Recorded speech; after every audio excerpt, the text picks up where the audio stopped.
Welcome to the MediByte channel. I'm a healthcare professional here at MediByte, and we're jumping right into today's explainer, an introduction to miscellaneous gynecologic abnormalities. Now, our goal today is simple. We're going to destigmatize these topics, swap out the fear for actual facts, and give you a crystal clear understanding of exactly how your body works. So, let's dive in.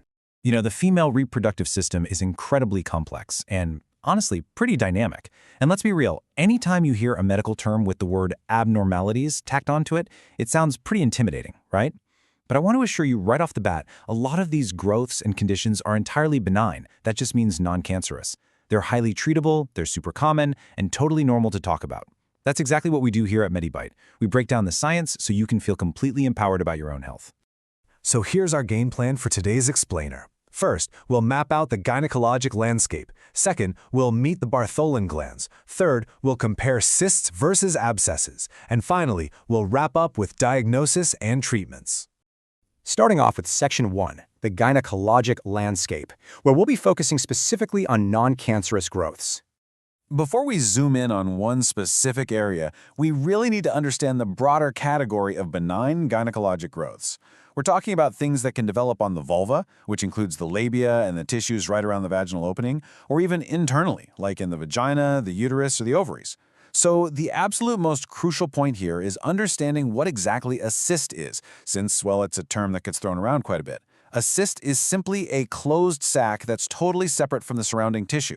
You can kind of think of it almost like a tiny water balloon, and depending on where it is and how it forms, it usually contains fluid, sometimes blood, or even solid material. Establishing this baseline definition is super important before we look at where they actually pop up. Now, there's actually a pretty wide variety of benign growths that can happen.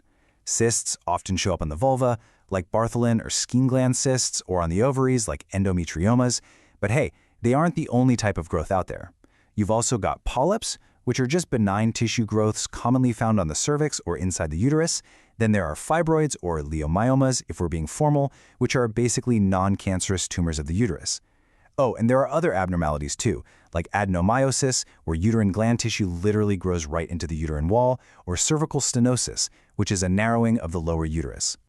Moving right along to Section 2, meet the Bartholin glands, the small vulvar glands. So, we're shifting from the macro landscape down to the microscopic, hidden world of your anatomy. And these are fascinating little structures. The Bartholin glands are very small, round glands located in the vulva. Specifically, they sit deep under the skin on either side of the vaginal opening. And because they're nestled so incredibly deeply, you can't normally feel them at all. But they do have a vital, everyday function. They help provide fluids for lubrication during sexual activity. They're basically just quietly doing their job behind the scenes, totally out of sight and out of mind.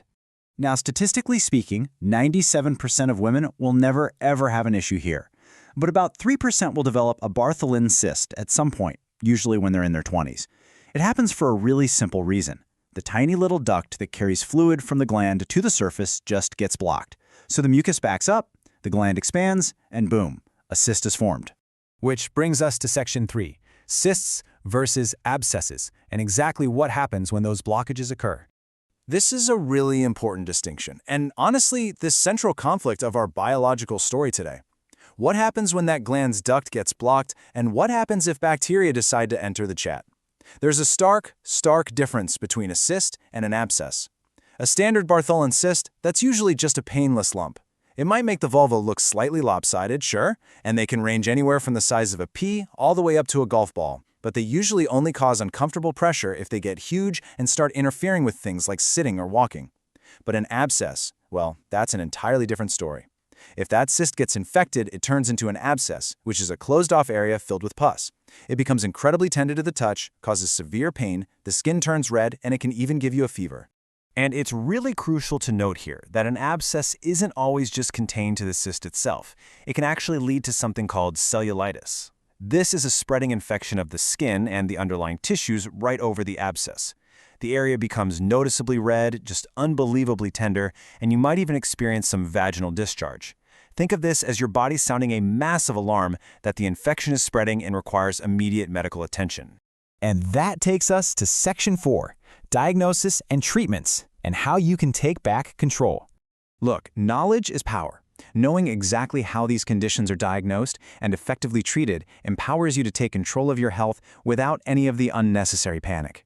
First things first, when should you actually seek professional medical help versus, just keeping an eye on a painless lump? You definitely need to see a doctor if the cyst continues to enlarge or just won't go away after a few days of at-home care. And you absolutely must see a doctor if it becomes painful or if you develop a fever, because as we mentioned, that signals an abscess. If it's physically interfering with your daily life, like walking, sitting, or sexual activity, go get it checked. And this is really important. If you're in your 40s or postmenopausal and you discover a new cyst, you definitely should be evaluated by a doctor. Cysts are way less common in this age group, so they just require a closer look. But what if it's just a small, totally painless cyst? Well, your very first line of defense is incredibly simple and can be done right at home. Just fill a tub with a few inches of warm water or use one of those pharmacy-bought sitz baths that fit right over your toilet and simply soak the area for 10 to 15 minutes. You want to repeat this process 2 times a day for several days. Basically, this warm soaking encourages that blocked duct to open up and naturally drain out the accumulated fluid. Often the cyst just totally disappears after a few days of this exact routine. Now, if the warm soaks don't work, or if an abscess is already formed, your doctor has a highly effective, super standard in-office procedure. First, they'll inject a local anesthetic to completely numb the area so you won't feel a thing. Then they make a tiny little incision into the cyst or abscess to let it drain out. Next, they insert a very small balloon-tipped tube, which is called a catheter, and inflate the tiny balloon inside that now empty cyst cavity. And here's the really clever part. That catheter is actually left in place for 4 to 6 weeks. Don't worry, you can go about your normal daily activities while it's in. This basically forces the tissue to heal around the tube, creating a brand new, permanent opening so the gland can just drain normally in the future. But if a cyst or abscess keeps coming back over and over, there's another fantastic surgical option called marsupialization. This one is usually done in an operating room, sometimes under general anesthesia. The doctor makes a small cut in the cyst, drains it, and then literally stitches the inside edges of the cyst wall directly to the surface of the vulva. This permanently holds the cyst open, kind of like creating a tiny pouch, which is actually where the name marsupialization comes from. It allows for continuous, completely unobstructed drainage, so it can never refill and get blocked up again. To round out the medical interventions, let's look at 3 other tools a doctor might use. First, antibiotics. These are generally only prescribed if an abscess shows signs of spreading, like that cellulitis we talked about earlier, or if the patient happens to have a weakened immune system. Second, a biopsy. This is where a tiny tissue sample is examined under a microscope. It might be done if the patient is older or if the cyst feels solid, really just to confidently rule out very rare cancers. And finally, excision. If cysts just continually recur despite all these treatments, the doctor can surgically remove the entire Bartholin gland to permanently solve the problem once and for all. So, I want to leave you with this question to think about. Are you paying attention to the subtle signals your body is sending you? Your body is an incredible system, and understanding things like cysts and benign growths really removes all that fear of the unknown.